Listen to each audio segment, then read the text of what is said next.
Paayos tayo guys ng bike. Ano yung bike? Sira. Ito, magtingin tayo dito ng mga bike. Yes pare. Yung bike dito, 900 real. Ang gaganda ng bike guys. Oh. Ang ganda ng mga bike dito. Tingnan nyo yung price nila. Oh.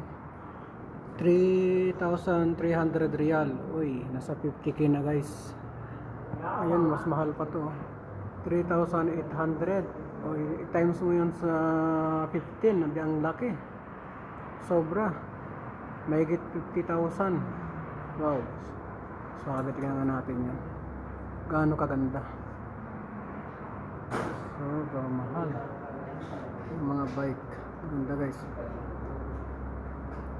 Daming bike. Ito naman yung mga helmet. Ayan. So, yan lang guys. Thank you for watching.